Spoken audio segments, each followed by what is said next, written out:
Gravação iniciada, presidente. Obrigado, Marco Antônio.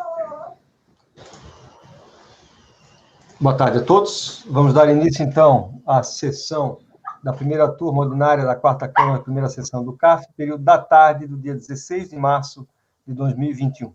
Estão presentes os conselheiros Cláudio de Andrade Camerano, Daniel Ribeiro Silva, Carlos André Soares Nogueira, Luciana Yoshihara Arcani Zanin, Itamar Arthur Magalhães Alves Ruga, Letícia Domingues Costa Braga, André Severo Chaves e Luiz Augusto de Souza Gonçalves. Muito bem. Doutor Daniel, o senhor queria fazer alguma consideração antes de nós iniciarmos, é isso? Presidente, isso. Rapidamente, na parte da manhã que a gente antecipou alguns processos do dia 18 à tarde, o item 101, eu acabei esquecendo de manifestar minha intenção de fazer declaração de voto. Né? Nesse processo eu acompanhei a divergência, então gostaria de ratificar aqui a minha intenção para que seja alterado aí na ata. Tá ok. Vai ser feita a devida anotação na ata no item 101, tá ok? Muito bem. Nós temos sustentação oral através de videoconferência nos itens 23 e 24, tínhamos no item 28 também, mas o item 28 foi retirado de pauta. Então, nós vamos iniciar justamente com esses dois processos, na relatoria da conselheira Luciana, por isso eu peço ao apoio que faça a convocação do patrono, por gentileza, os itens 23 e 24. Ok, presidente. Para a convocação agora.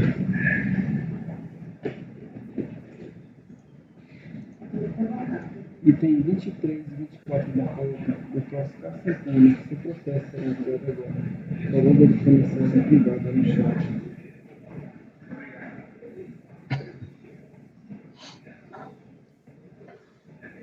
Eu tenho convocado, presidente. Obrigado, Marco. Qual que nós vamos apreciar primeiro? Só um momentinho aqui, por gentileza. Só um momentinho, rápido. Só um momento.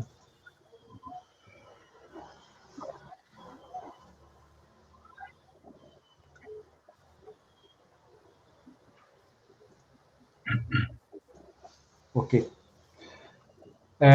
Boa tarde, doutor Oscar Santana de Freitas Castro, OAB, Rio de Janeiro, 32641.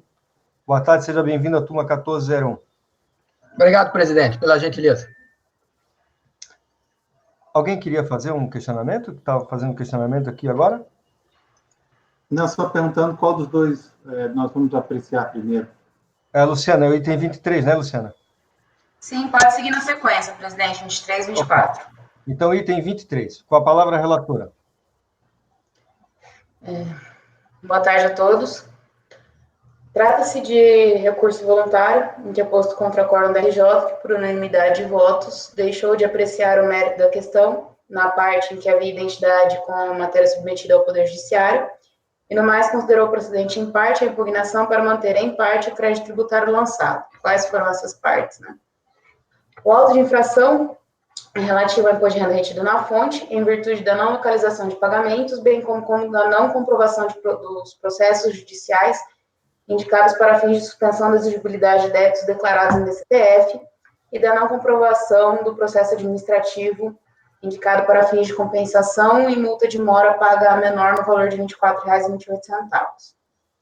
Em oposição às exigências, foi apresentada a impugnação que motivou a revisão de ofício por parte da autoridade lançadora, que excluiu em parte o crédito tributário, restando para julgamento na DRJ, em litígios montantes abaixo, aqui eu listo, né, todos os débitos numa tabelinha, obtidos a partir do extrato CIEF do processo. Então, aqui, né, como vocês podem ver, tem o valor de débito a débito e os respectivos períodos. Presidente, pela ordem. Ilustre relatora, este seria o item 24, só para me orientar? 23, doutor. 23. O 24 é o que teria esse resto, esses valores que a senhora falou de quadro, mas seria o 23 mesmo, então? Isso, 23. Tanto no 23 como no 24, patrono, eu montei as tabelas, né? Porque no 23 eram vários mandados de segurança, salvo engano, 12, e no 24 são só 3. né? Então, por isso que eu faço menção aos processos. Então, como nós estamos julgando o item 23 aqui, então nós estamos tratando, salvo engano, de 12 mandados de segurança, mas estão todos tabelados aqui. Na análise feita pela DRJ, constatou-se indício de que apenas o processo 13.819.002730.9803, por ocasião da alocação manual do pagamento do débito no valor de R$ 40.929,04, foi indevidamente informado com o código de débito 8109 ao invés de 0916, mesmo porque o seu vencimento corresponde ao valor do débito de 0916, hora em litígio, e não ao vencimento, né, de PIS. Por isso, esse valor foi retificado e a procedência parcial, né, mencionada no início, foi justamente em relação ao reconhecimento desse valor de 40 mil. Desse modo, verificou-se a amortização do débito no valor de 40.929,04, com vencimento em 25 de novembro de 98, como indicado na vinculação do débito de imposto de renda-fonte, tendo restado fragilizada a exigência nos modos em que formalizada no presente processo, tendo sido promovido o seu cancelamento. Quanto aos demais débitos remanescentes para julgamento, a partir das informações da autoridade preparadora, viu-se que para ele existiam ações judiciais interpostas por pessoas físicas questionando a incidência do imposto de renda-fonte sobre indenizações. No auto de infração, nada foi imputado ao contribuinte expressamente no sentido de que os valores de imposto de renda-fonte, objeto de lançamento, não corresponderiam às retenções discutidas judicialmente, limitando-se à motivação à não confirmação do número do processo. Verificou a DRJ também que as informações de folhas 337/340 foram efetuados depósitos pelo contribuinte, né, nos autos das ações judiciais, os quais, conforme o caso, já foram levantados pelo interessado ou se encontravam à disposição do juízo, não existindo nos autos informações sobre os saldos das respectivas contas de depósito. De qualquer forma, as instituições judiciais mencionadas não caracterizavam o obstáculo à formalização do crédito tributário pelo lançamento decorrente da revisão de DCTF, em que não foi possível confirmar nos sistemas informatizados o correspondente processo judicial. Restou cancelada a multa de ofício, aplicada em face da retroatividade benigna da legislação superveniente, quando editado o artigo 18 da MP 35/2003, convertida posteriormente na Lei 10.833 de 2003. Inconformada com o resultado do julgamento, que manteve em parte a exigência do imposto de renda relativo do IR-fonte, relativo aos mandados de segurança, em que não haviam sido alocados os números dos processos, a recorrente interpôs recurso voluntário, no qual afirmou que todas as pretensas parcelas de débito de imposto de renda retida em fonte foram objetos de mandado de segurança impetrados pelos beneficiários dos rendimentos, e não pela fonte pagadora recorrente, devidamente identificados pela autoridade preparadora. Nos autos dos mandados de segurança foram proferidas decisões judiciais determinando que a fonte pagadora, recorrente, não deveria promover as retenções do imposto de renda-fonte, ao invés deveria realizar o imposto judicial dos valores correspondentes à retenção. E nas hipóteses em que não era realizada a retenção do imposto de renda-fonte, por força de decisão judicial, a responsabilidade pelo tributo era automaticamente deslocada para o contribuinte beneficiário do rendimento, nos termos do parecer normativo COSIT 1 de 2002. Foram essas argumentações do recurso voluntário apresentado. É o relatório. O presidente passa a palavra ao patrono. Doutor, com a palavra. Boa tarde, presidente, eminente relatora, senhora conselheira e demais membros da turma. É bastante detalhado, efetivamente, o relatório da doutora Luciana. Basicamente, eu vou só dar ligeiros aspectos do que estamos em discussão. Eu tive a oportunidade de distribuir memoriais, aos quais peço a vossas excelências que consultem na página aí. Basicamente, o que nós temos aqui são revisão de DCTF, em que a autoridade, revisão eletrônica, em que a autoridade preparadora suscitou a não comprovação dos processos de mandado de segurança ou não foram comprovados ou localizados. Nesse aspecto, eu só queria relembrar a vossas excelências que o CARF tem diversas manifestações nesse sentido em que esses autos de infração, em que o fundamento é proc jude, não fundamentado, é a expressão que normalmente é utilizada, eles têm sido cancelados na medida em que o contribuinte consegue lograr êxito na confirmação desses mandados de segurança. O que foi o caso?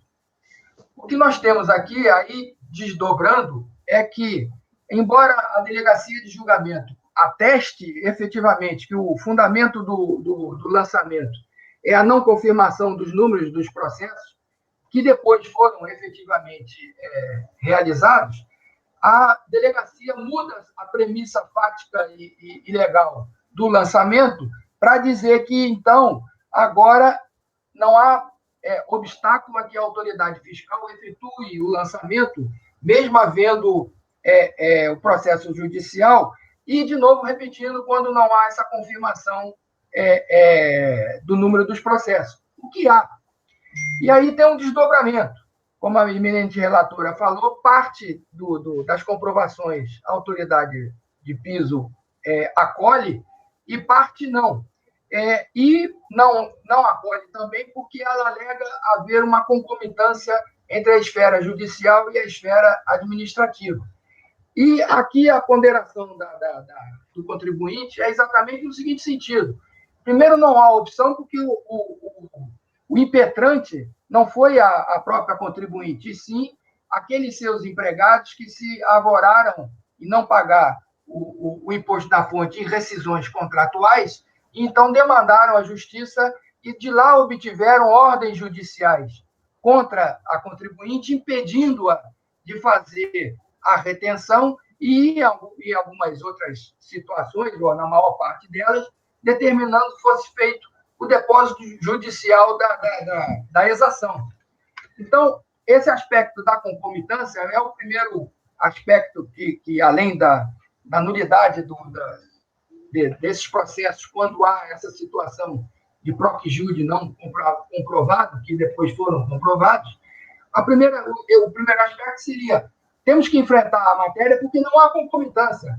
A contribuinte não deu causa a que fosse impetrado esse mandado de segurança. Ela não é parte.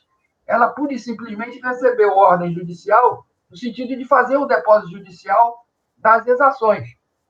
E é curioso também destacar que diversos desses mandados de segurança impetrados pelos seus colaboradores já tiveram trânsito em julgado em 99 e 2000. Ou seja, essa autuação é posterior ao trânsito em julgado, portanto, não tem que impactar ela, contribuinte. E um outro aspecto também que a contribuinte gostaria de destacar é que existe um parecer normativo no sentido de determinar que o contribuinte não pode ser obrigado a fazer a retenção quando há uma ordem judicial devendo se deslocar a responsabilidade pelo eventual recolhimento àquele beneficiário, que é o que nós temos, então, na situação presente. E no memorial que eu tive a oportunidade de distribuir, eu fiz menção a uma decisão do STJ, e embora seja um caso de ICM, em tudo e por tudo é a hipótese dos autos, em que o contribuinte do ICM substituto não tem a obrigação ou não pode sofrer as consequências do não recolhimento quando recebe uma ordem judicial determinando o não recolhimento ou a não retenção, devendo, então, se deslocar a exação para o contribuinte de fato, que é o substituído. Então, basicamente, excelências, a oposição da contribuinte, num ligeiro resumo, o processo não poderia avançar se o fundamento inicial seria os processos judiciais não comprovados. O que foram?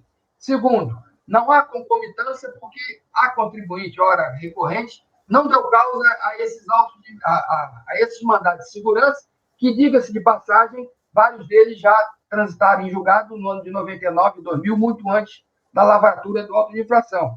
E também porque é impossível, segundo a ótica do parecer normativo 01 de 2002, exigir da recorrente esse recolhimento quando tem uma decisão judicial determinando a ela que não o faça ou que faça o depósito judicial da exação. Portanto, senhor presidente, eminente relator, senhora conselheira e demais membros, esse é o pedido da recorrente, no sentido de que seja dado provimento ao seu recurso por esses aspectos que acabei de mencionar. Muito obrigado, presidente. Obrigado, doutor. Doutora Luciana, por favor. O recurso voluntário é tempestivo, preenche os requisitos de admissibilidade dele com isso. De início, quanto a preliminar, né, da inexistência de concomitância. Conforme a súmula 1 do CARF, para que possa se falar em concomitância, é necessário se faz a propositura pelo sujeito passivo de ação judicial por qualquer modalidade processual, antes ou depois do lançamento de ofício, com o mesmo objeto do processo administrativo, sendo cabível apenas a apreciação pelo órgão de julgamento administrativo de matéria distinta da constante no processo judicial. No caso em apreço, verifica-se que todas as ações judiciais nas quais ocorreram os depósitos judiciais das importâncias de imposto de renda-fonte foram ajuizados pelos beneficiários do rendimento, não se confundindo em hipótese nenhuma com a fonte pagadora, aqui a recorrente.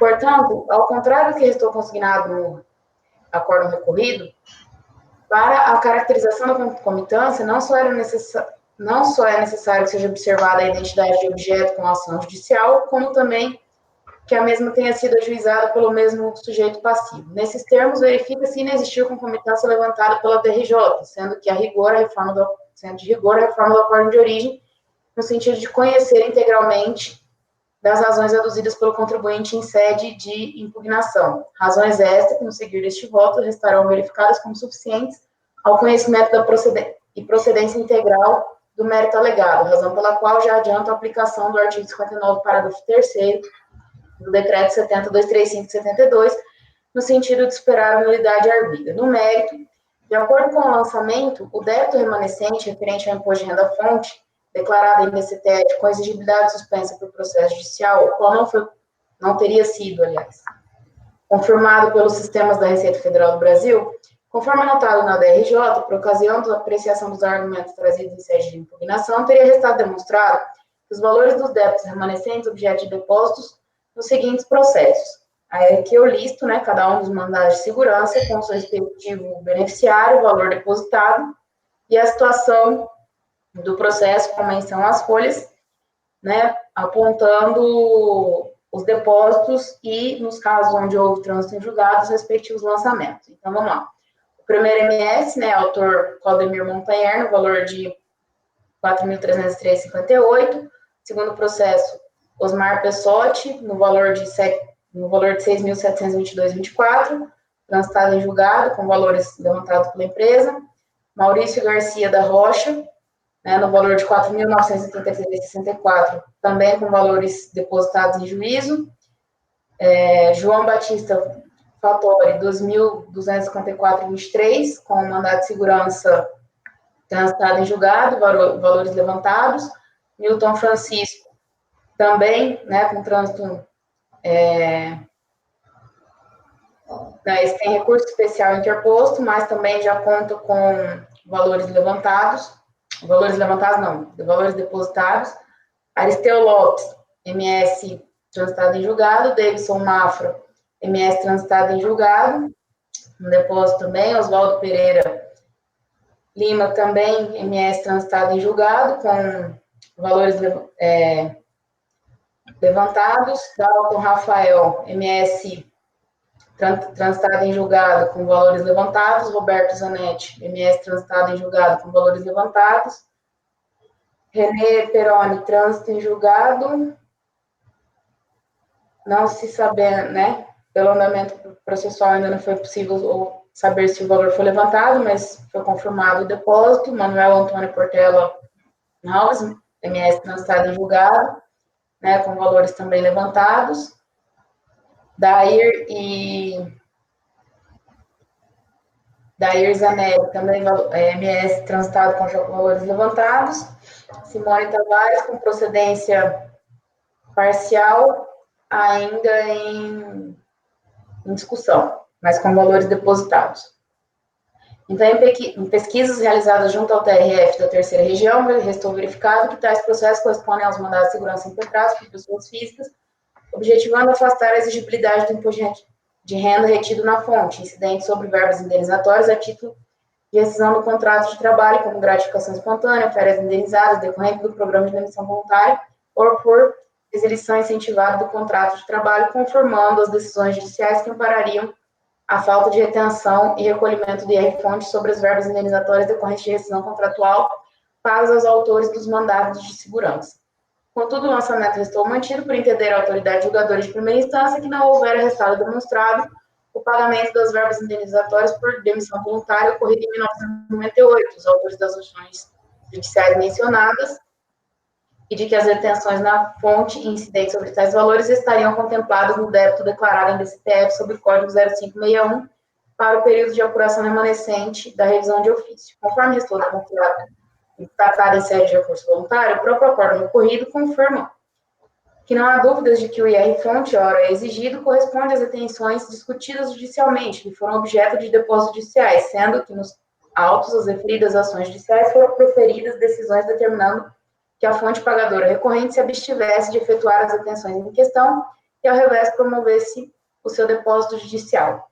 Além disso, há que se observar que nas hipóteses em que é proferida a decisão judicial determinando que a fonte pagadora cesse a retenção do imposto de renda fonte, a responsabilidade pelo tributo é automaticamente deslocada para o contribuinte beneficiário do rendimento nos termos do parecer normativo COSIT 1 de 2002.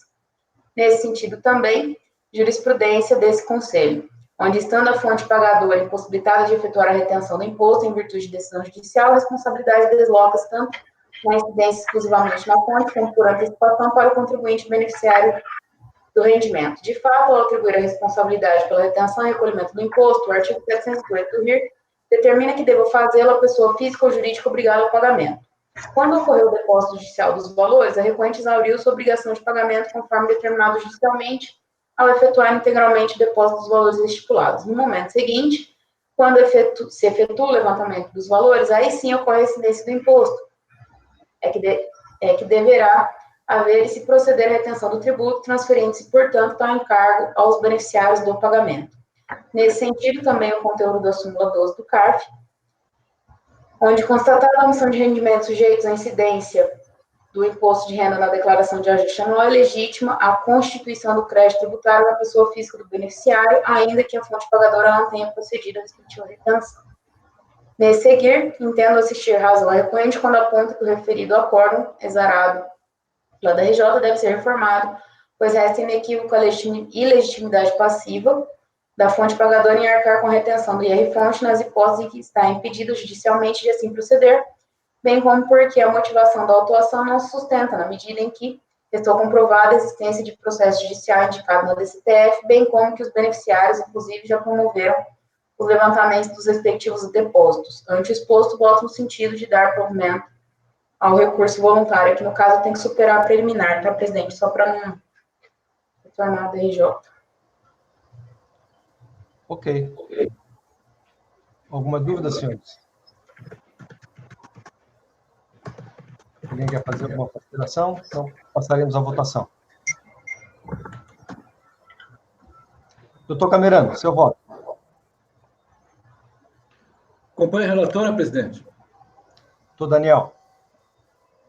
Presidente, eu acompanho e parabenizo aí pelo voto, está bem detalhado, enfrentou todas as questões e está muito bem fundamentado. Ok. Doutor Carlos André. Acompanho também e nós os parabéns. Doutor Itamar. Acompanhe a relatora, presidente. Doutora Letícia. Acompanhe a relatora, presidente. Doutor André. Com a relatora, presidente.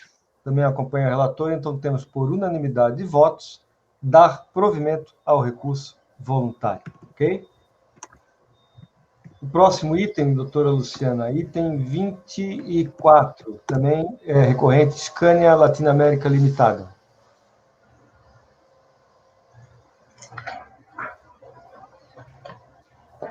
O item 24, presidente, ele vai na mesma linha.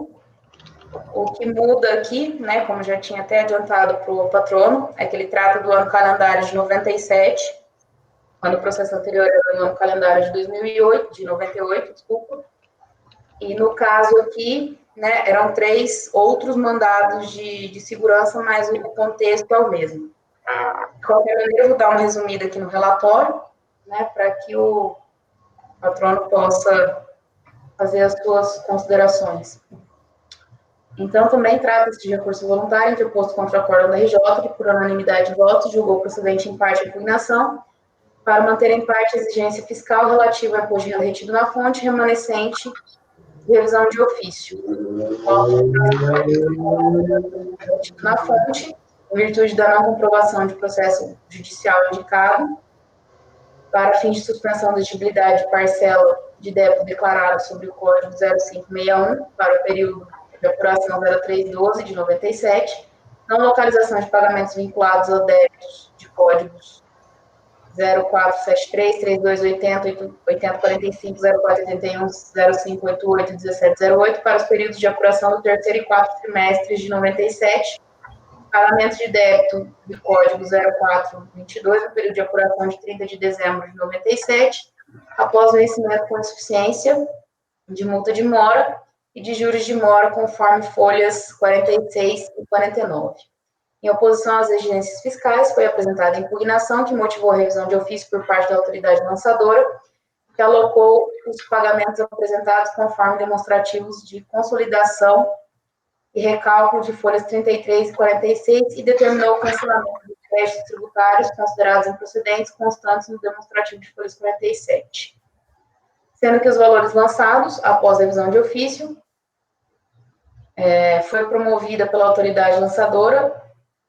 Após a revisão de ofício promovida pela autoridade lançadora e pagamentos efetuados pelo impugnante, subsistiu cadastrado nestes autos e submetido a julgamento, conforme extratos de folha 92 e 94, o débito do período de apuração da terceira semana de dezembro de 97, no valor principal de R$ 30.973,53, referido valor foi declarado com exigibilidade suspensa por processo judicial identificado, o qual não foram confirmados nos sistemas informatizados, estando mantido o lançamento, por não haver como associar o débito declarado em DCTF às ações judiciais mencionadas nas guias de depósito judicial. Restou cancelada a multa de ofício aplicada em face da retroatividade benigna da legislação superveniente, quando editado o artigo 18 da MP 135 de 2003, inconformada com o resultado do julgamento.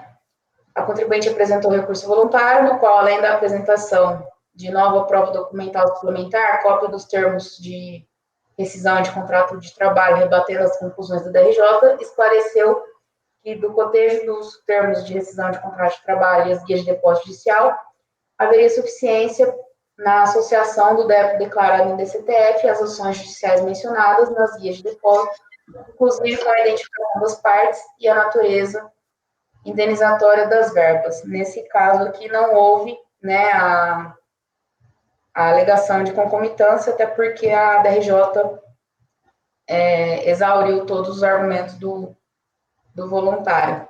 Essa é basicamente a diferença. Presidente, a relatório, passo a palavra ao patrono. Doutor Oscar, por favor. Obrigado, presidente. Eminente relatora, como sempre, bastante específica, bem objetiva. O caso guarda muito semelhança com o anterior, exatamente a diferença é só em relação à não decretação da concomitância. Mas os restantes fundamentos, eles subsistem, ou seja, há uma modificação do aspecto do fundamento legal e fático da autuação para processo judicial não comprovado e que, de novo, foram comprovados, e a alegação nova seria porque a contribuinte não teria comprovado que teria pago verbas indenizatórias nesse ano de 97 e que, então, fez com que ela, como citado pela eminente relatora, com que ela, no recurso voluntário, trouxesse essa comprovação, inclusive trazendo as rescisões, os termos de rescisão dos contratos de trabalho, o que identifica perfeitamente. E, basicamente, também, como eram mandados de segurança, tal qualmente o primeiro processo, ajuizado pelos colaboradores, havia a imposição, por ordem judicial, da realização dos depósitos judiciais, que foram comprovados. Então, aqui, de novo, invocamos o parecer normativo 01 de 2002, já citado pela eminente relatora no processo do item 23. Então, basicamente, com certas nuances em relação a essa comprovação dos valores, esse processo é igual ao anterior, na medida em que não poderia a recorrente agir de forma diferente, senão no cumprimento da decisão judicial foram feitos os depósitos judiciais e logrou comprovar depois, pelos termos de rescisão do contrato de trabalho, que efetivamente se tratariam de verbas indenizatórias, ou seja, afastando essa alegação, ou essa novidade de alegação da decisão de piso, fazendo com que, efetivamente, não deva prosperar a decisão. E, de novo, também, como mencionada pela eminente relatora e citada, eu também tive a oportunidade de citar no meu memorial, nós temos precedentes nesta casa no sentido de que, quando há uma determinação judicial para que não se faça a retenção e que ou que não faça ou que faça o depósito judicial, a responsabilidade se desloca para o beneficiário, muito bem lembrado pela eminente relatora, súmula 12, e que, portanto, então, em resumo, senhor presidente, senhora relatora e demais membros, o que a recorrente espera é o provimento ao seu recurso. Muito obrigado. Muito obrigado, doutor. Doutora Luciana, o seu voto. Recurso voluntário é tempestivo, preenche os demais requisitos de admissibilidade dele conheço, então, de acordo com o lançamento, o débito remanescente para esse caso é de R$ 30.983,53, de fonte, declarada em DCTF, com exigibilidade suspensa por processo judicial, o qual não teria sido confirmado pelos sistemas da Receita Federal do Brasil, né, de acordo com a DRJ. Então, aqui, esses valores são compostos, né, por 3 mandados de segurança, propostos por Darcy, Aderbal e Teodoro, que em pesquisas, né, realizadas junto ao TRF3, restou verificado que tais processos correspondem efetivamente a mandado de segurança impetrados por pessoas físicas, objetivando afastar a exigibilidade do imposto de renda-fonte incidente sobre as verbas indenizatórias a título de rescisão do contrato de trabalho, né, tal qual como o processo anterior. Então, da mesma maneira aqui, né, o lançamento pela DRJ havia sido mantido,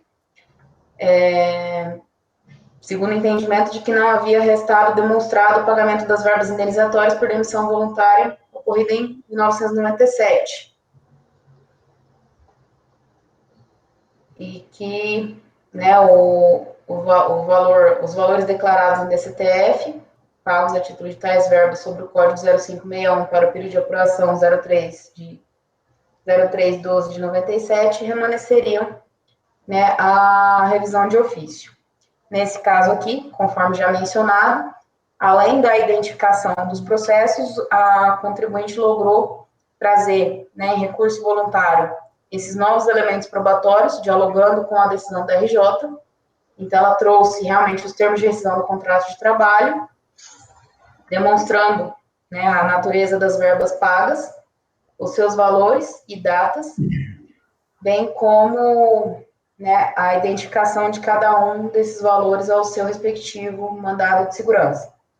Então, haja vista a impossibilidade da recorrente em agir de forma diferente, sigo, né, na aplicação do parecer normativo COSIT 01 de 2002, de acordo também com os mesmos precedentes, né, do CARF, e também de acordo com o conteúdo da súmula 12, né, no sentido de constatar a omissão de rendimento, sujeito à incidência do imposto de renda, na declaração do ajuste anual, é legítima a constituição do crédito tributário na pessoa física do beneficiário, ainda que a fonte pagadora não tenha procedido à respectiva retenção, aplicável ao caso aqui. Nesse seguir, assiste razão recorrente quando aponta que o acórdão exarado pela DRJ deve ser reformado, pois resta inequívoca a legitimidade passiva da fonte pagadora em arcar com a retenção do imposto de renda-fonte nas hipóteses em que está impedido judicialmente de assim proceder, bem como porque a motivação da autuação não se sustenta, na medida em que restou comprovada a existência dos processos judiciais indicados na DCTF. Ante o exposto, voto no sentido de dar provimento ao recurso voluntário. É o voto, presidente. Muito bem, doutora Luciana. Doutor Camerano. Acompanho o voto da relatora, presidente. Doutor Daniel. Com a relatora, presidente, reiterando também os elogios do item anterior. Doutor Carlos. Acompanhe a relatora. Doutor Itamar. Doutora Letícia. Acompanhe a relatora, presidente. Doutor André. Também acompanho a relatora, presidente. Também acompanho a relatora, também parabenizando-a pelos 2 bons votos que foram proferidos. E declaro, por unanimidade de votos, dar provimento ao recurso voluntário para cancelar a exigência. Ok, doutor? Muito obrigado, presidente. Fiquem bem. O senhor também. Muito obrigado. Grande abraço. Tchau, tchau. Muito obrigado. Bom, vamos então ao item 25. Doutor Camerano. Pois não, senhor presidente. American PET, comércio, importação e exportação de embalagens plásticas. Aqui, ó, são embargos, né? Eu vou iniciar lendo aqui o despacho de admissibilidade de embargos, adiantando que somente naquilo que foi admitido, porque houveram vários embargos, né? Lá o especialista, lá, sábio, só acatou um, que realmente com muita precisão. Viu, senhor presidente? Tá vendo? Às vezes a gente acerta, Camerano. A gente se engana, na verdade. Eu confesso que eu levei um susto quando eu comecei a ler, porque os despachos eram enormes, embargos enormes. Quando eu cheguei no final, o especialista admitiu apenas um, e de maneira correta. Realmente eu cometi um equívoco. Então vamos lá. O especialista são embargos. está falando da minha pessoa, não é isso? O especialista está falando. Quando o senhor se refere ao especialista, o senhor está se referindo à minha pessoa, não é isso? Senhor presidente, não podia ser diferente? Tá certo. Óbvio. Então, retornando aqui. Essa escolinha do professor Raimundo, olha, rapaz. Trata-se, então, de embargos, né, contra o acordo proferido por esta turma, lá em janeiro de 2020. Né? Então, naquela ocasião, foi dado provimento parcial para excluir o valor relativo à omissão de receita, passivo fictício, né? E, por maioria, determinar a readequação dos valores lançados, apurado com base em saldo do credor de caixa em 2010 e 2011. Então, tem aqui a ementa do acórdão recorrido, aqui a admissibilidade, né, processual, tempestivo, né? A embargante sustenta que o acordo incorreu em contradições e omissões, né? Relativo à contradição referente à recomposição do saldo do credor de caixa em 2010 e 2011 e omissão quanto ao exame de provas, né? Muito bem. Passa-se a análise dos pontos. Então, aqui, no acordo, no despacho, item primeiro aqui, contradição, né? Deixa eu ver aqui se é esse o caso aqui. Tá. Contradição referente à recomposição do saldo do credor da conta caixa em 2010 e 2011. Entende a embargante existir contradição em relação ao fato de serem aceitas algumas justificativas por ela apresentadas para afastar parte do saldo do credor de caixa. Mas, na conclusão, ao fazer a recomposição do saldo do credor da conta caixa, valores então aceitos no voto não foram considerados na coluna saída de caixa restabelecida. O que importa é recomposição menor do que efetivamente acolhido nos fundamentos de decidir. Né? Explicita que a contradição se verifica em relação ao calendário de 2010, no que diz respeito aos itens 15, 19, dos valores de R$ 80,50 respectivamente, e a recomposição do saldo do credor da conta de caixa. Em relação ao calendário de 2011, itens 09 e 11, entende que também deveria haver a recomposição dos valores de 50.833,41 e 150.868,16. Em ambos os casos, aduz que houve provimento em relação a esses itens, contudo, de forma contraditória, tais valores não foram considerados na coluna saída de caixa restabelecida. O relator, ao analisar a tributação anti-saldo do credor de caixa, assim se manifestou em relação aos pontos embargados relativos ao calendário de 2010. Então, tem aqui os pontos relativos ao calendário de 2010 que foram objeto aí do embargo. Então, né? Então tem aqui, eu vou passar lá para a conclusão da admissibilidade. Então, aqui, da análise, foi dado provimento ao recurso naqueles itens. De fato, no quadro denominado recomposição do saldo da conta caixa, tais valores relativamente de março e abril não foram computados na coluna saída. Todavia, verifica-se que não houve lançamento saldo credor de caixa relativo ao mês de março e abril, que é os meses que a recorrente estava pleiteando nos embargos. Não houve tributação nesses meses. Tá? Então, de forma que, com relação a esse ano de 2010, não foram admitidos os embargos. Aqui está explicado aqui. Então. Já com relação a 2011, né?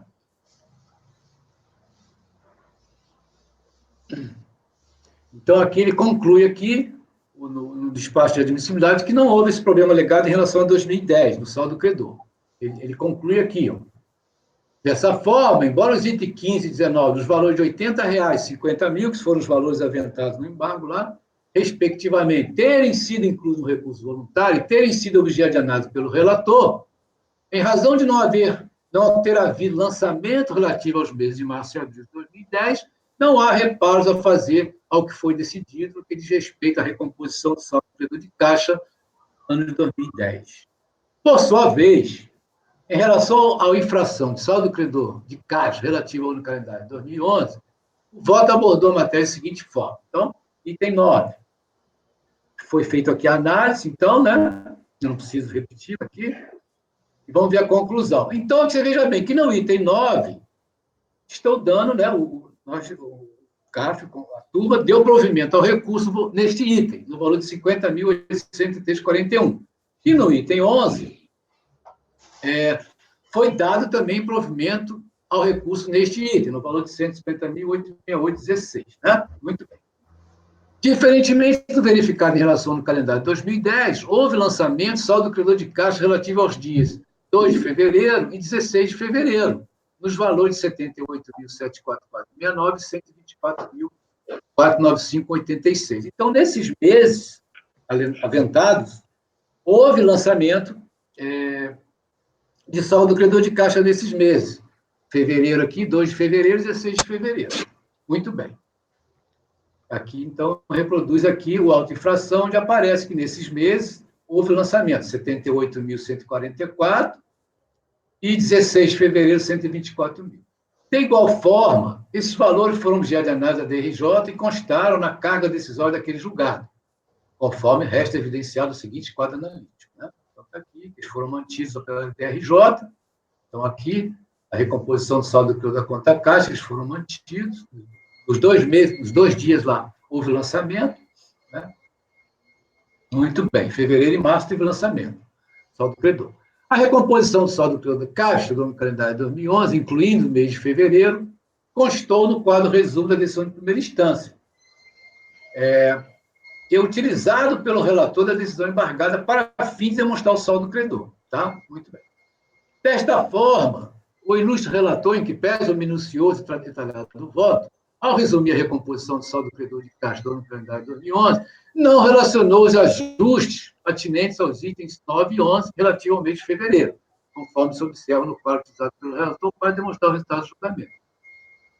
Realmente aqui, ó, eu não fiz a exclusão no mês de fevereiro, tá?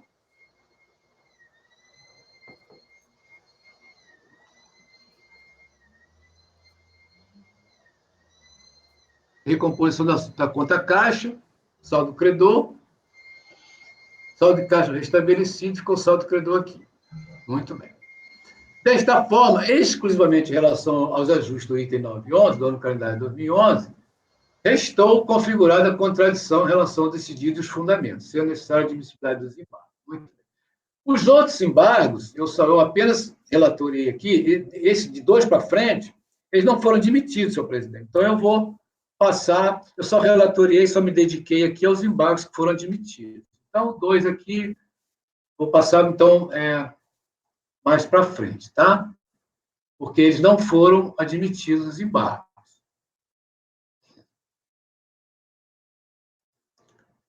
Muito bem. Então, aqui, na conclusão, diante do exposto, decido acolher os embargos de declaração relativa à contradição alegada à recomposição do saldo credor de caixa no ano calendário de 2011.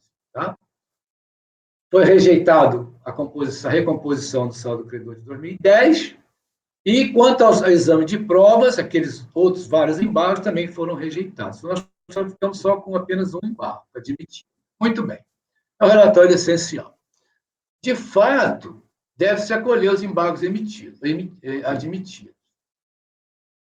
Na apreciação da infração apontada como saldo credor de caixa do ano calendário 2011, foi dado provimento ao recurso voluntário relativamente aos itens 9 e 11, ambos de fevereiro, nas importâncias de 50.833,41 e 150.868,16, respectivamente, o que significa que deveriam ser excluídos do saldo apontado no mês de fevereiro de 2011, e não o foram, conforme bem apontado nos embargos. Assim, deve-se acolher os embargos admitidos com efeitos infringentes, no sentido de excluir as importâncias de 50.833,41 e 150.868,16 do saldo credor de caixa do mês de fevereiro de 2011. Então, só aqueles dois valores lá que foram dados provimento ao recurso, mas realmente não foram excluídos do saldo credor de caixa. Então, eu estou acolhendo, presidente, esses dois valores. Tem que acolher os embargos com efeitos infringentes, que eles vão excluir esses valores da recomposição do caixa lá nesse mês. Muito bem. Alguém quer fazer alguma... Passemos à votação, então.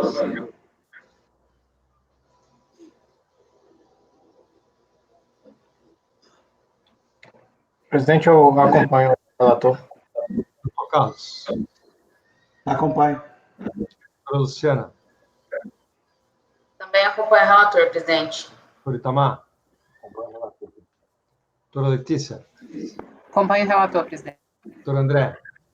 Com o relator, presidente. Também acompanho o relator. Temos, então, por unanimidade de votos, acolher os embargos na parte em que admitidos, com efeitos infringentes, no sentido de excluir as importâncias de 50.833,41 e 150.868,16 do saldo credor de caixa do mês de fevereiro de 2011. Item 26, doutor Camerano.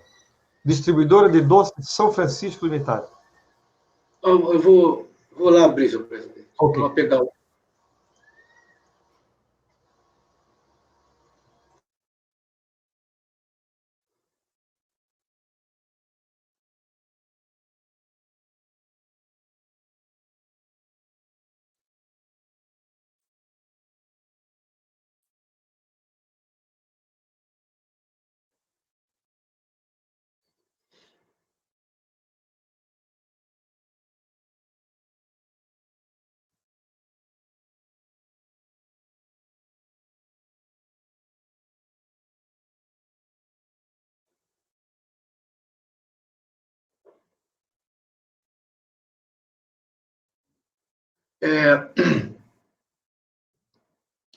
Então, eu transcrevi aqui o relatório de decisão de piso, acordo da RJ de Salvador, lá em 2008. Né? O aula de infração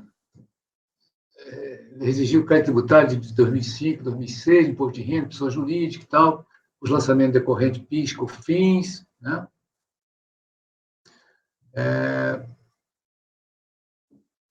Receita escriturada não declarada, cientificado a autuação interessada protocolizou sua defesa, né? Alegando preliminar de nulidade, porque tinha havido um movimento paredista lá dos funcionários dos auditores fiscais, não teria ofertado o item para defesa, enfim. Eu vou me dedicar aqui ao item D, que foi esse item que remanesceu lá no recurso voluntário, que é a exclusão do ICMS da base de cálculo do PIS e da COFINS se impõe, por seu valor não é abrangido pelo conceito de faturamento, tampouco receita, sendo o ICMS receita do erário estadual, afinal, nenhum agente econômico fatura o imposto, atuando apenas mercadorias e serviços. Que esse tema estaria sendo apreciado pelo Supremo e tal. Enfim, eu vou passar um pouco mais corrido, porque essa foi a questão que foi trazida no recurso voluntário. As outras questões de mérito, imposto, essas questões não foram suscitadas. Muito bem. Então, eu vou passando aqui. Ó. Então, no voto aqui da decisão de piso, ele combate as preliminares de nulidade, né?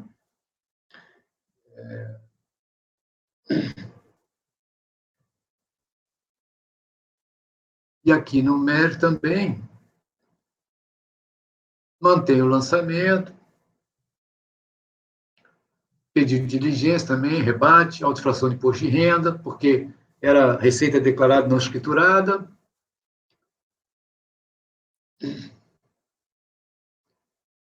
No livro razão, tal, que as informações foram extraídas da contabilidade, né? Muito bem.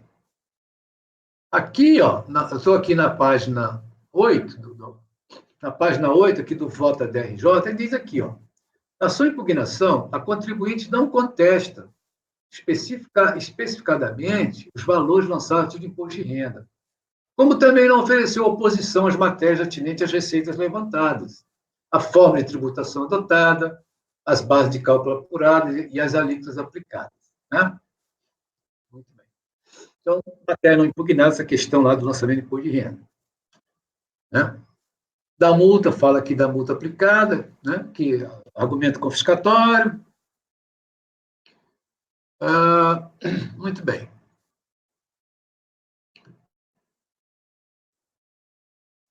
Então, manteve a multa de 75%, que o argumento era de confisco. No item 6 aqui, na folha 10, as autos de infração de PIS, COFINS e contribuição social, né? São lançamentos decorrentes, né? Então, as matérias já foram apreciadas no lançamento de imposto de renda, já foram mantidas, porque não foram objeto nem de impugnação aqui. Muito bem. No item 7, aí esse foi o item que realmente, verdadeiramente impugnado pelo recorrente, né? Tanto lá na impugnação, quanto agora aqui no recurso voluntário. Em relação ao lançamento do PIS e COFINS, o impugnante alegou improcedência dos respectivos autos de infração pelo fato de ICMS compor a base de cálculo de tributos, e que tal procedimento seria contrário ao que determina a lei, né? Ao tempo em que requer a exclusão do ICMS, declarando que, em homenagem aos preceitos de proporcionalidade e razoabilidade, é de ser declarado inconstitucional a pretensão do fisco de incluir o ICMS. Muito bem. A DRJ aqui expõe seu ponto de vista, né? Essa questão já é meio que superada, né? Apesar de ter os efeitos lá de modulação, né? Muito bem. Então, a DRJ explica aqui a base de cálculo da COFINS, que está na lei complementar e tal, né? Depois, aí cita aqui a lei complementar, né? Fala sobre a posição do Conselho de Contribuintes também, que o ICMS integraria, né, no preço das mercadorias, né?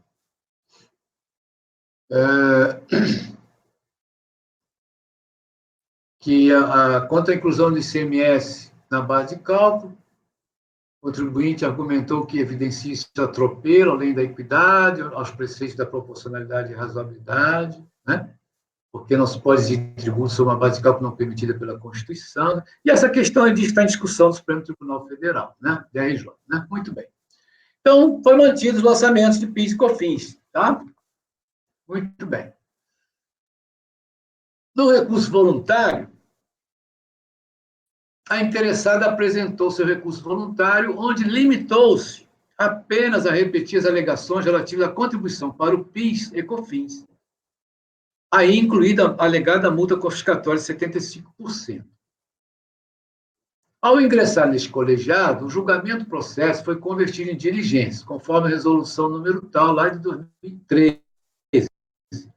Era que, naquela época lá, tinha que sobrestar o julgamento do processo, né, aguardando a situação, né? Tinha até no regimento do CAF essa previsão, depois ela deixou de existir, né? Por meio de despacho, reproduzido abaixo, o processo foi enviado para o sorteio porque esse sobrestamento deixou de existir, né? Muito bem. É o relatório essencial.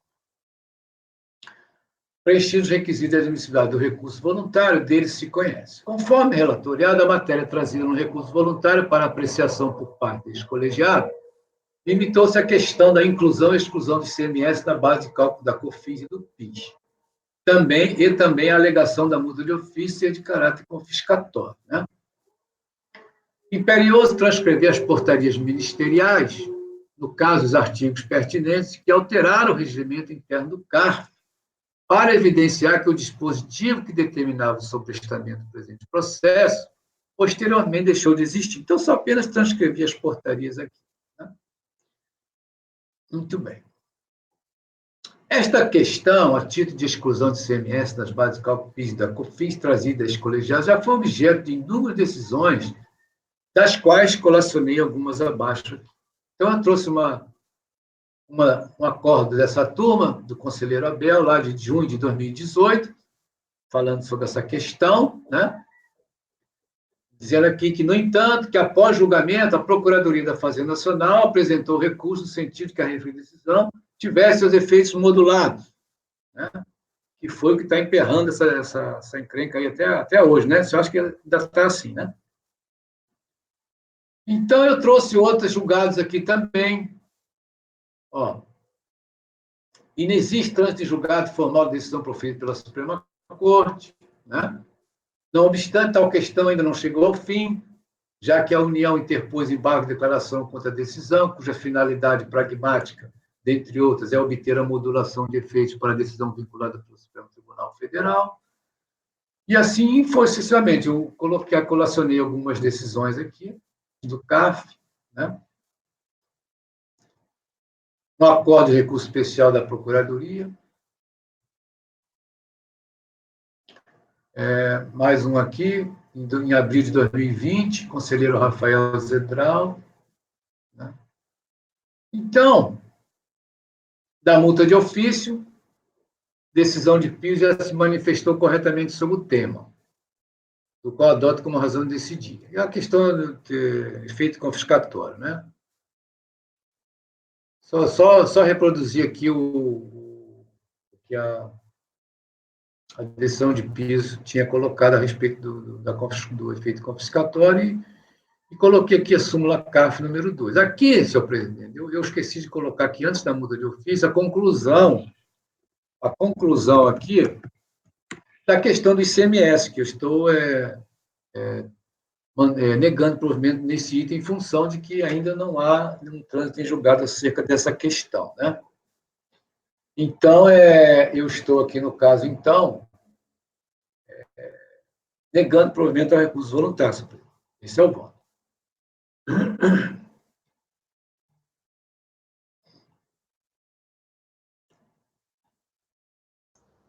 Muito bem. Alguém quer fazer alguma consideração, questionamento ao relator? Podemos passar o voto? Acho que a questão é bem clara, né? Muito bem. Doutor Daniel, seu voto. Presidente, essa questão é conhecida aqui da gente, já tem também manifestações ao contrário, aplicando a decisão da STF. Esse próprio precedente aí que foi trazido pelo relator, em que o Abel fez o voto vencedor, foi um processo da Luciana, que já se manifestava nesse sentido, tendo em vista que, na verdade, não teria mais efeito suspensivo, né, a decisão do STF, e a própria questão do conceito de PIS e COFINS, né, sobre faturamento, o conceito de faturamento já tinha também sido decidido definitivamente antes, já desde 2015. Então, nesse ponto, eu vou divergir aí, como já foi posição que a gente já teve aqui em outros julgamentos, para dar parcial provimento nessa questão da exclusão do semestre da base de cálculo.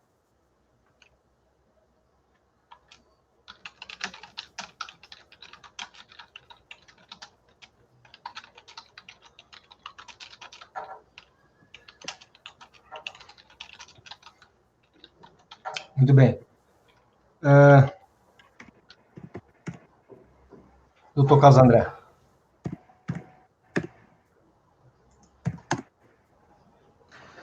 Presidente, essa ainda é uma questão tormentosa, mas eu vou, reservando meu direito de em outro momento, até rever essa minha posição, mas eu vou acompanhar o relator.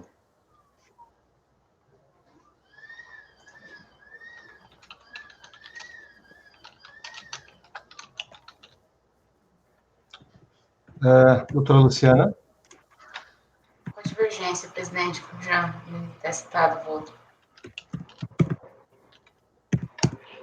Doutor Itamar? Eu acompanho o relator. Com o relator? Com o relator.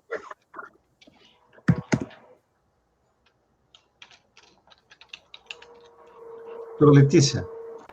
Com divergência, presidente. Doutor André? Presidente, essa questão realmente é bem complicada, né? Tem vários posicionamentos diferentes aqui no CAF, mas na linha do que o conselheiro Daniel falou, eu entendo que se aplica, nesse caso, o parágrafo 2º do artigo 987 do CPC, vez que já foi julgado o mérito, então eu acompanho a divergência nesse ponto.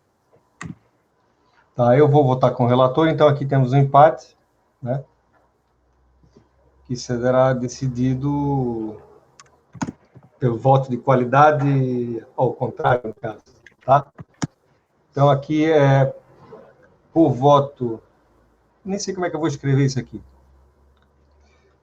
Eu tinha até me esquecido da redação. Mas, tendo visto o empate na votação, dá-se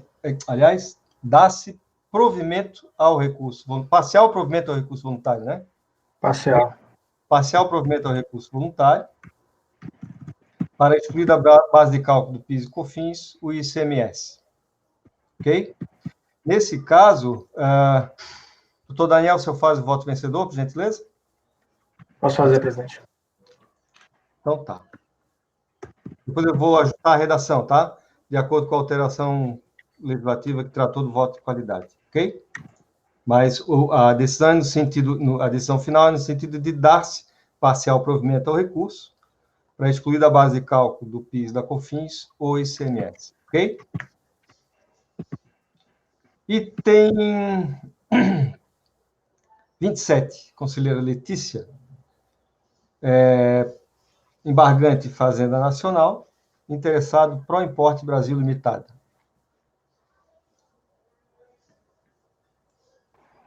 Bom, esses são os embargos que, como o doutor Camerano, fiquei assustada quando eu vi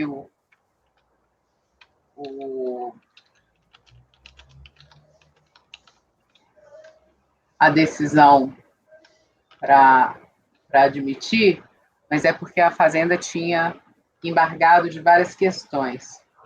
Isso foi um processo que tinham algumas questões que eram uma omissão de receitas financeiras, leilão Fundap. Todos vocês julgaram, só doutor André e doutor Itamar que não. Uma questão de despesas indedutíveis, despesas não necessárias de sócio, e perda de capital e exclusões indevidas. O que foi embargado foram duas questões. A primeira questão, uma obscuridade e erro material, que no relatório eu equivocadamente escrevi recurso voluntário de ofício, e era só voluntário, não tinha recurso de ofício. E também uma questão que eu coloquei subvenção para o custeio do Estado de Ceará, e não tinha subvenção de custeio do Estado de Ceará. Provavelmente eu aproveitei um voto meu antigo e constou equivocadamente. Então, são dois lapsos manifestos. A terceira questão, e eu me lembro que, na época, nós até verificamos que era a questão de uma decadência, porque a contribuinte argumentou no recurso que a apuração era trimestral. E eu fui induzida a erro pelo recurso voluntário, só que eu verifiquei na DIPJ de 2011 e a apuração efetivamente era mensal. Então, não ficou configurada a decadência.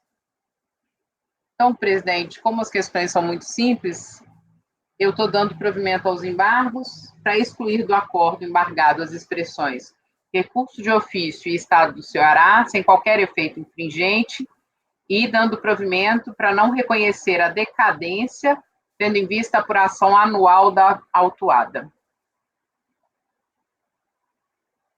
É como voto, presidente. Ok. Só um momento.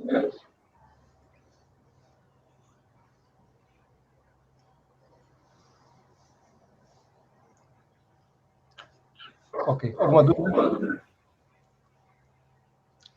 Doutor Camerano. Acompanho o voto da relatora, presidente. Doutor Daniel. Com a relatora, presidente.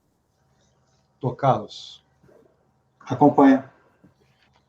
Doutora Luciana. Acompanha a relatora, presidente. Doutor Itamar. Acompanha a relatora. Doutor André. Com a relatora, presidente. Então, por unanimidade de votos, acolher os embargos para excluir do acórdão embargado as expressões recurso de ofício e Estado do Ceará, sem qualquer efeito infringente, e ainda dar-lhe provimento para não reconhecer a decadência, tendo em vista a apuração anual efetuada, procedida pela autuada. É isso? Depois a gente pode melhorar essa redação, né? Tá? Ok. Vamos ver aqui. Deixa eu só anotar.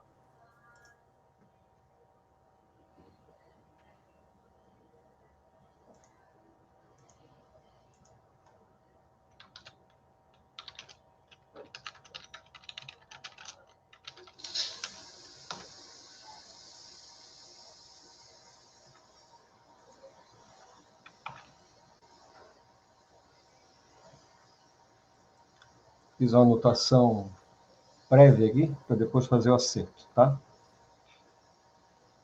Deixa eu ver aqui.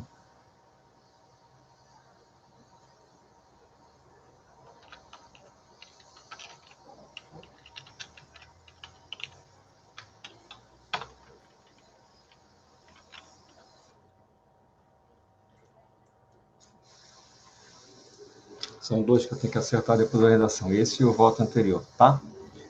Bom. Vamos jogar mais um e a gente faz um intervalinho, tá? Vou jogar mais esse meu aqui e a gente já faz um intervalinho. É o item 32 da pauta, Brooklyn Empreendimentos S.A. da minha relatoria, tá? Queria vocês que abrissem o arquivo.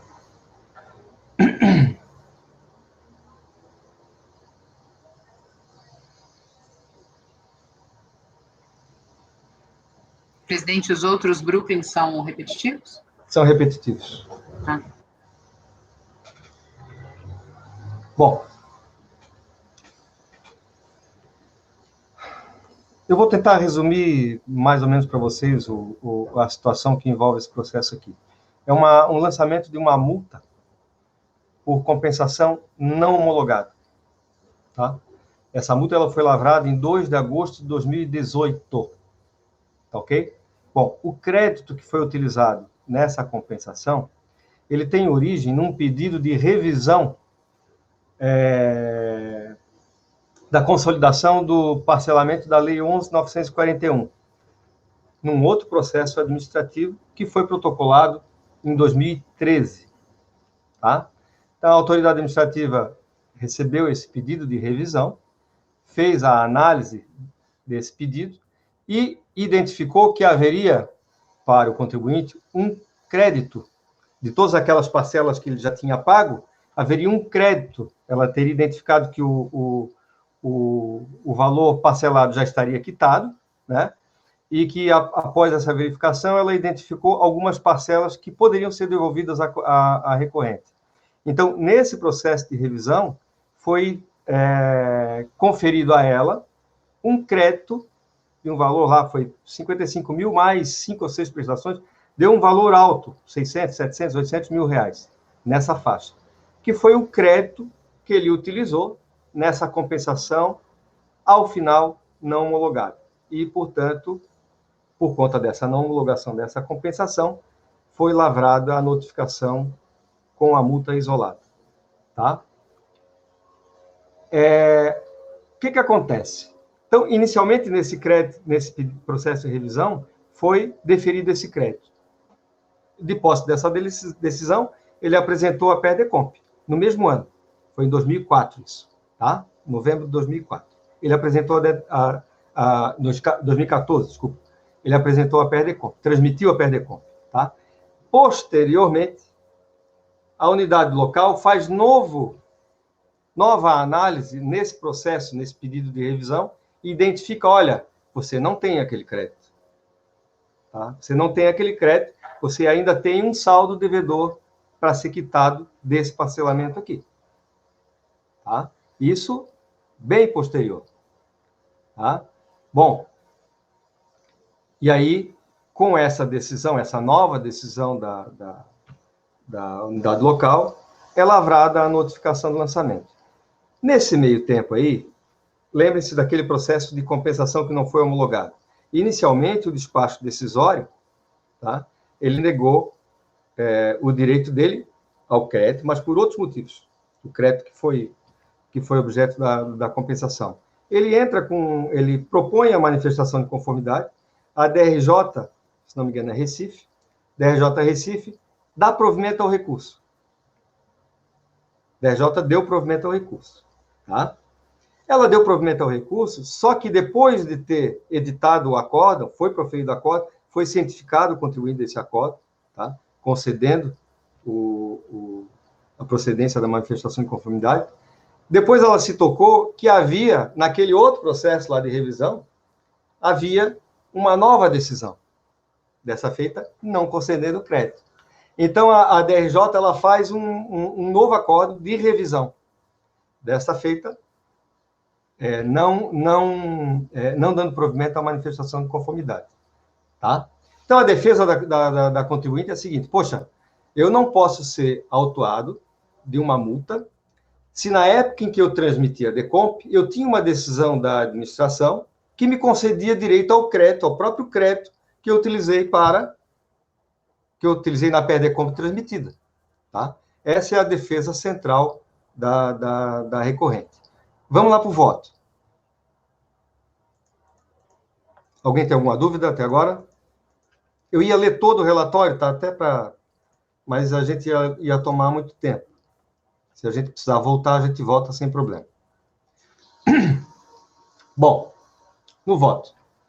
A defesa centra suas forças no argumento de que a época da transmissão da PERDECOMP, que originou o lançamento, estava amparada por decisão que lhe reconhecera crédito de pagamento a maior indevido, realizado no âmbito do parcelamento instituído pela Lei 11.941.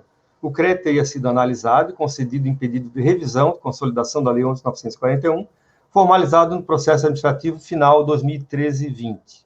Para resolver a pendenga, faz-se necessário rever a cronologia dos fatos que culminaram com a lavratura da notificação do lançamento. Vejamos. E aí eu elenco aqui as datas, né? 7 de julho de 2014, decisão concessiva do crédito no processo final 2013-20.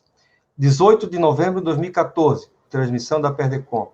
5 de junho de 2017, 3 anos depois, revisão do despacho que concedeu o crédito no processo final 2013-20. 9 de junho de 2017, julgamento procedente da manifestação de inconformidade emanada da DRJ. Tá? Então, veja, no mesmo dia que ela foi cientificada, 9 de junho de 2017, de que a revisão do crédito tinha sofrido uma nova interpretação, tinha dado uma nova interpretação àquela decisão anterior, no mesmo dia a DRJ decidia a favor dele, homologando a compensação realizada, tá? Com esse mesmo crédito. Dia 2 de agosto de 2018, lavratura da notificação do lançamento. Bom,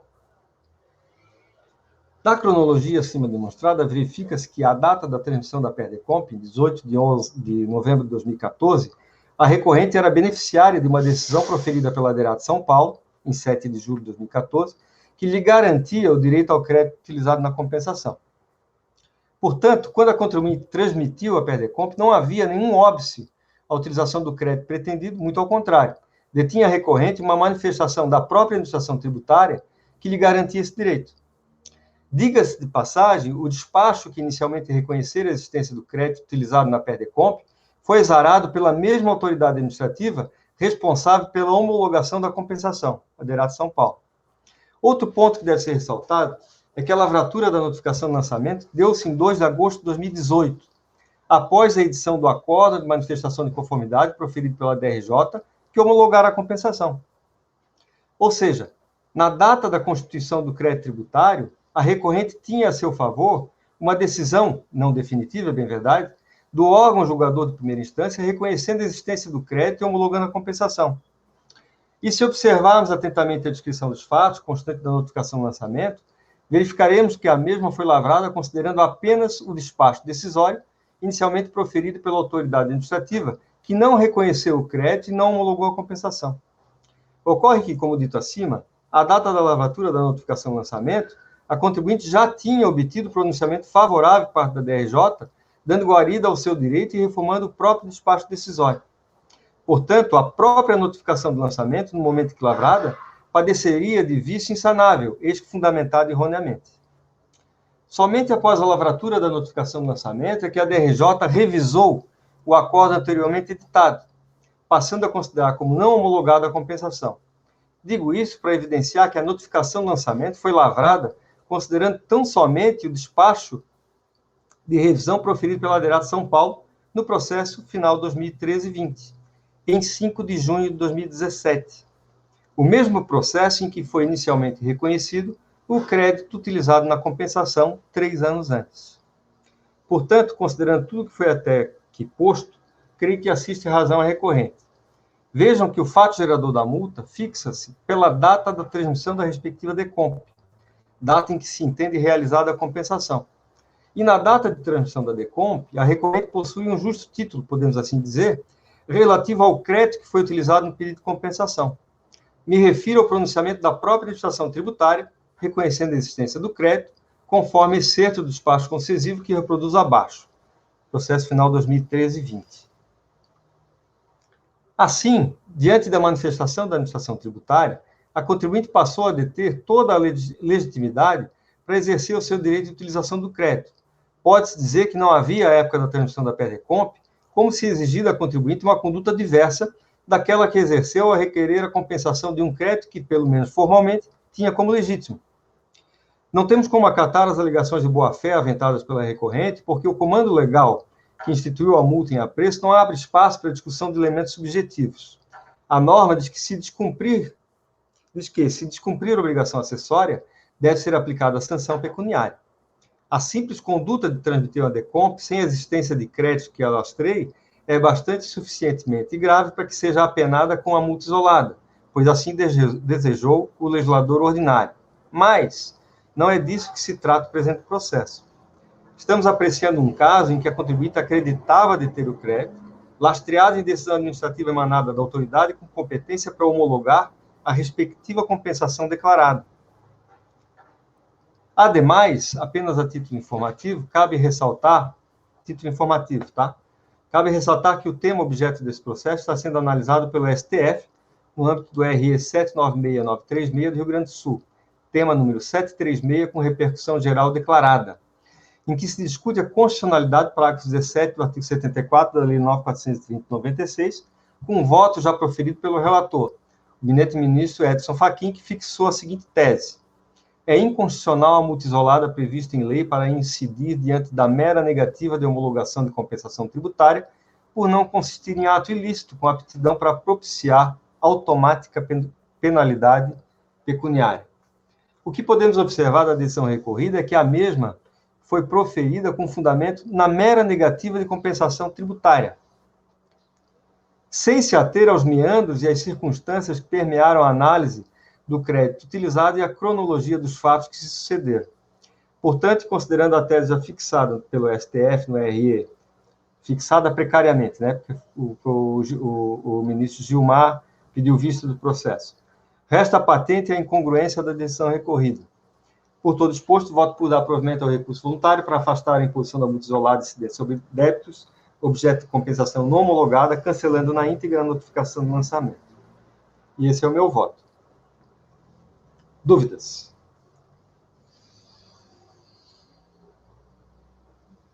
Doutor Cameron. Perfeito um voto, uma clareza ímpar. Eu fico abismado, assim, eu fico satisfeito de ver esses votos, assim, que a gente corrige uma injustiça, né, senhor presidente? Então, eu acompanho e parabenizo o relator. É verdade. Obrigado, doutor Cameron. Doutor Daniel.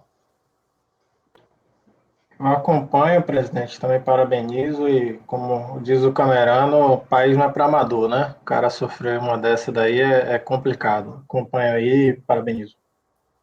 Doutor Carlos André. Esse processo é digno de Franz Kafka. De quê? De quê? Franz Kafka. É verdade, é verdade. Eu acompanho o relator e realmente dou os parabéns, porque, como disse o Camerano, está se corrigindo uma injustiça. Doutora Luciana. Como bem dito aí, parabéns, presidente, acompanho o voto. Obrigado, Luciana. Doutor Itamar. Doutora Letícia. Acompanho, presidente. Parabéns pelo voto. Doutor André. Também acompanho e também parabenizo. Brilhante voto, presidente. Obrigado, doutor André. Então, temos, por unanimidade de votos, dar provimento ao recurso voluntário para afastar a imposição da multa isolada incidente sobre débitos objeto de compensação não homologado, cancelando na íntegra a notificação do lançamento. Vejo que esse é um paradigma, né? Os outros repetitivos eu tive oportunidade de abrir e é a mesma coisa, é a mesma notificação do lançamento relativa a outras compensações que não foram objeto de compensação, mas situação idêntica. E, na realidade, ia impor para o contribuinte um gravame elevadíssimo, porque, nesse caso aqui, são R$100 e poucos mil, né, de multa. E os outros devem seguir pelo mesmo caminho, entendeu? Então, seria um gravame muito exagerado, realmente, para o contribuinte, por conta de uma situação dessa que, realmente, ela é injusta, tá? Muito bem, vamos dar um intervalinho? 3 minutinhos. Marco Antônio, por gentileza, você pode interromper a gravação?